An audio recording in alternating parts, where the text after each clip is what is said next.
I moved to my new place and I have a new setup, and it's in the basement of my location. It does have good windows, so it's great during the day, but at night it's fairly dark, mainly because I tucked myself into a little corner over here, which is nice. However, it doesn't get the best lighting. I get a lot of behind lighting, and it can be a bit dark on the desk. Not terrible, but not great. I have this light in the corner, which I shine normally at the wall to get, kind of a backlight. And if I turn it down, this style of light, you get a lot of directionality, very bright over here, dark over here. Again, the camera's kind of sorting it out, but you do get a lot of that. So I went on Amazon and bought this. I saw it on, I think it was Reddit or another forum with discounts. It's basically a desk light. Quntis. It's not like a name brand thing. I got it on Amazon Canada. It was $29.99, I believe. And that's Canadian dollars, so that's probably 24 or 23 American, so not bad. The review seemed pretty solid. I didn't see anything about this online. I've seen these type of products and they seem to be overall pretty good. I'll just give you guys an idea of what it's like. Looks like it mounts on an ordinary monitor, whatever that means. Ultra thin monitor, which I guess these are not ultra thin, these Dells that I have, and a curved monitor. I think these are curved on the back, so I guess in theory it works. 5 watts is pretty low. Looks like it has customizable color temperature, so 30K, 3000K up to 6500K. So that's kind of like that's going to be very white. The 6500K is going to be like really white, like hospital white, if not more. And 3000K is more of a softer, almost like a living room kind of vibe. So in the box we get mounting. Oh, this is the Allen key. It's rubberized plasticky thing, whatever. This goes on the back of the monitor. It's actually quite heavy, so I'm assuming it's metal.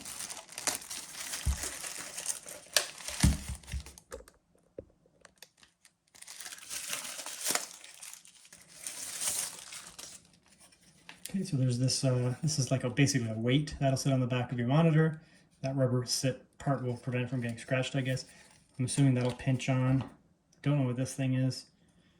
And then that'll be where the tube goes. It looks like it's semi-adjustable. This is quite heavy, actually. So that's plastic, but it's got some obviously metal weights in it. You get your little instruction booklet with multiple languages.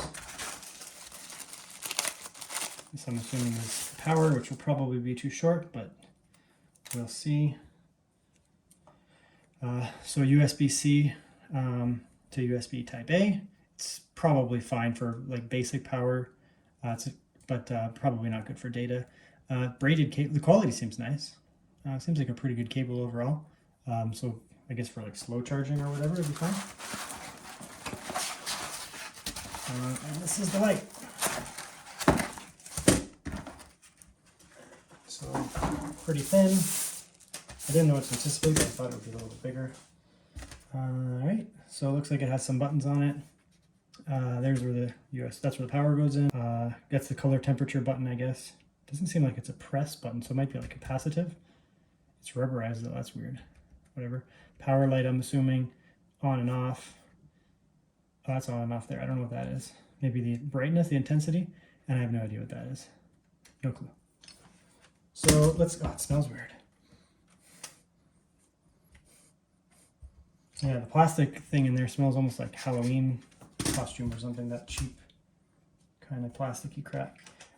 So, I mean, I don't need to look at the instruction manual. Obviously that little USB thing goes through the little hole there. It's evident.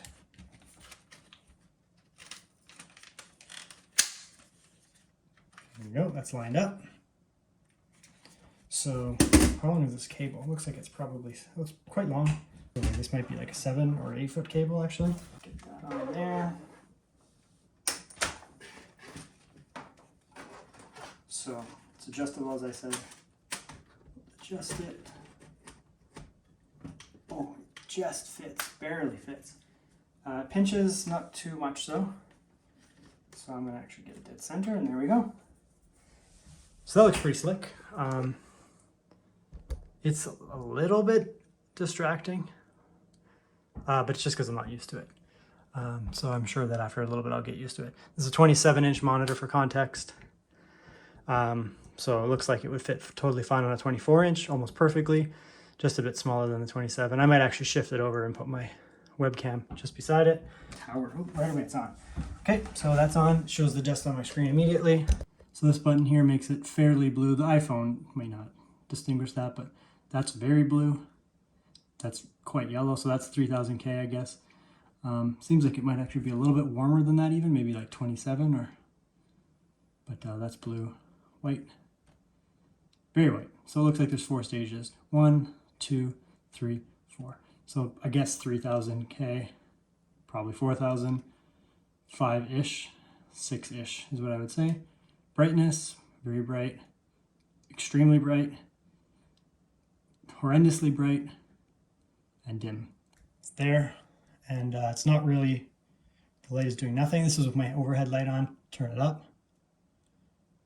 Now it's being illuminated. It's easy to see. This is a good setting. The third setting looks pretty nice. I kind of like this actually. It's definitely providing some brightness to the paper. Let's turn it off. Yeah, I mean the iPhone just fixes it, but to me it looks quite a bit brighter. This is the whitest light, I believe.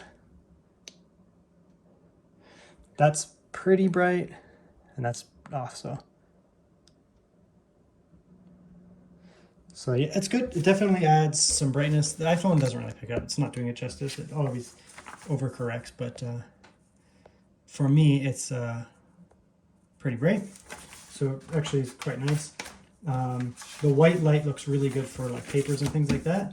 I like it quite a bit. Let's go with a warmer. I mean, I guess if you were gaming at night or something, this would be kind of nice. The paper looks, it's actually kind of hard to read the paper to me. With that light, it kind of bothers my eyes a bit. So I don't really like that for paper. This is nice. This is not too white, a little bit softer, good contrast from what I'm seeing. That's kind of hospital-y there. Easy enough to see. And then that's the brightest one. This is almost too blue. It kind of bothers my eyes to look at. Just in general, it bothers my eyes. I don't like it. This stuff looks kind of weird and sickly. What? Light sensor switch. Oh, so that's a light sensor switch. So this little cube thing that I said, I don't know what it is, it turns blue, is a light sensor switch. I guess it'll adapt to the room. It did absolutely nothing. All right. So let's turn off the overhead light. I'll just leave that backlight on for now. There we go. And looks like it got dimmer, actually.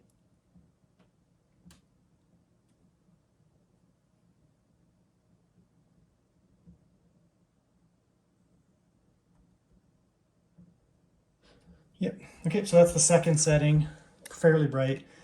So for me, if I didn't want the backlight on, and I actually just do that, so I have this one in the corner over here, and then I basically have my new product set up there.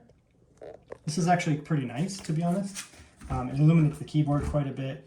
The paper's back a little bit, so I could tilt it and you know, get a little bit more light on it, but it's not quite coming out. This is a pretty big desk. This is an IKEA desk. It's fairly deep. This is totally legible, but a lot of the light is concentrated right here, obviously, which is fine. It's nothing coming into my eyes. It's not bothering my eyes at all. So that's dim. It doesn't really seem to do anything. It's basically useless. That's okay. That's enough to get your keyboard. A lot of the light that is coming off the screens, but it's enough to illuminate the keyboard. Yeah, so if I take that away, you know, now the keyboard's fairly dark. And if I go like this and turn this on, then I can actually see my keyboard. We'll turn on this light sensor. It does work. The light sensor does work. You probably maybe didn't see that because the iPhone might have adjusted, but it did get brighter. It very slowly got brighter when I pressed the light sensor, so that's great. It looks worse on camera, to be honest. It's really not, doesn't really seem to be washing out the screen at all. It's a bit. So on the top here, it looks like I'm going to go over that in a sec, but you can see right here it is pretty dark, and then you go like this here, and you can see physically the screen. But it's not bad, to be honest. One issue that I'm going to point out here, when I turn that off, it is very clearly pinching my screen. See that? So that's not good. That's not good for your screen, especially long term. So I don't like that at all. Let's lighten it slightly and pull it up. Try to get it off the screen and just get it on the plastic, and that's fine. So now it's not being pinched anymore. So don't, if you are going to get something like this, don't push it right down, because then it starts pinching the screen. You get that light bleed, which is not good for your screen. Here, you know, there's no more, it's not being pinched anymore. So I just sat it up slightly, but it seems like a really good product overall for people who want to game when it's in a darker room, or, you know, need just a little bit more lighting. So there you go.